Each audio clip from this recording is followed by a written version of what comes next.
Since we've been administering the Global Libraries Program since about 2007, we've witnessed how libraries can play a role that's often overlooked in community development. Obviously, with the collapse of the communist system and a lot of these cultural institutions and libraries being one of them, we're now left in a situation where they had dwindling resources as a result of government expenses going down for libraries, and at the same time had to create a mechanism or a methodology for attracting new clients or citizens or patrons to the library system. A very similar situation in Ukraine. Everyone values culture, and libraries are considered part of culture in most former communist countries. That's the historical context. But they don't really go to them. And really the vast majority of library patrons are school students who are specifically working on school assignments. 37% of the city is functionally illiterate. 24% of the city has master's degrees or above.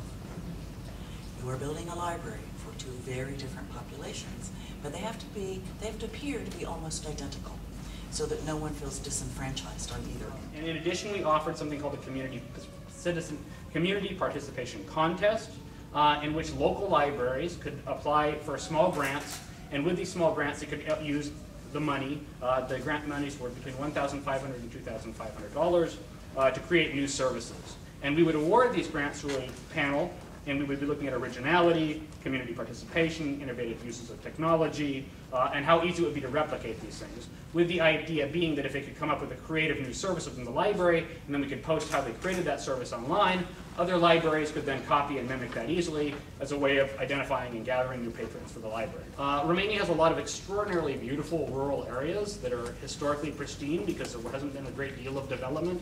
This is especially true in the mountainous areas of Romania. The problem is it's very hard to attract tours into these areas because people simply don't know about them and they don't know what services and amenities they have.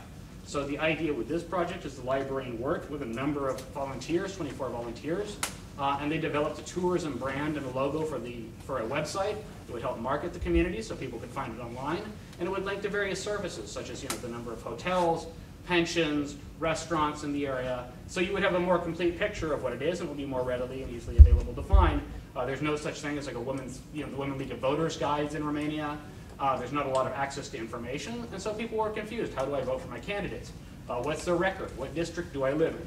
And as a result of that, the libraries decided to host public meetings and host a series of town halls, bringing in experts at the public libraries to explain this concept to people. And it's the first time that anything had been done like this with using the local library system in Sălaj. The concept of advertising a library is basically unheard of in Ukraine.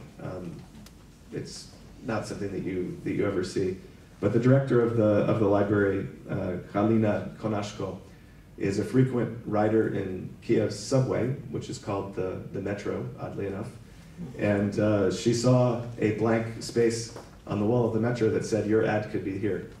And she thought, maybe I should advertise the library. There was resistance to the idea of introducing all these new services. People said to the director, Tatiana Tverda, they said to her, this has nothing to do with books. What are you doing? For visually impaired patrons, they've been providing for years a version of their website with enlarged fonts that makes it easier to see. And they've also been generating audiobooks, which there aren't a lot of those in the Ukrainian language. They also established something very radical, a Center for Social Activism and Partnership. They established that in 2006 at the library, and a lot of people thought it has nothing to do with the library. Basically, it was a center for nonprofit organizations to get together and trade experience and add their pamphlets and brochures and materials to the library's collection and to serve as a resource and connect with the community, and that's been very successful. And then they also established an English language club working with some Peace Corps volunteers that were stationed there. We deliver technology as a service as well as a vehicle to service. So every library has public access computers. Our goal is to have at least 20 in each one of them. Our computers are filled constantly, and particularly now with the downturn in the economy when people are coming in to look for jobs, to write resumes, to do cover letters. And we want to be able to have people walk home with the tools they need to continue their job search and to continue to function in an information society today. We are trying very hard to make sure that our users are the ones who tell our story. You know, if you're your own advocate, if you're your only own advocate, you're not going to get very far.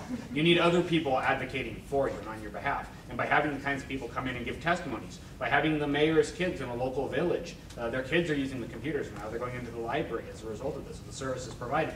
You start to build that constituency. And those are basically figuring out what the challenges are facing libraries, the needs of the general population, what are the priorities of Ukrainians and Romanians in library development.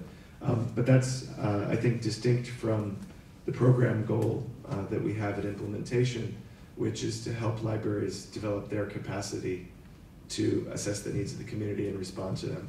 In this library, there is a tango group that meets to dance. Doesn't have a whole lot to do with the library, but it has a great deal to do with building community. It's, you know, it's these kind of public poetry readings. It's turning it, I mean, if I had a library with a "we" in it in rural Romania, I would never be able to have, I would never shut, that library would never be shut. That sometimes low-tech leads to high-tech. I mean, the goal really is to be the heart of the community and the place where people can go to and expect to find, you'll find the book, you'll find the online database, you'll find the movie you want to take home. You'll find other people there. Remember the phrase, the third place? It's not work, it's not home, it's a comfortable third place. Starbucks set out to be one. Libraries have been the third place for a very long time.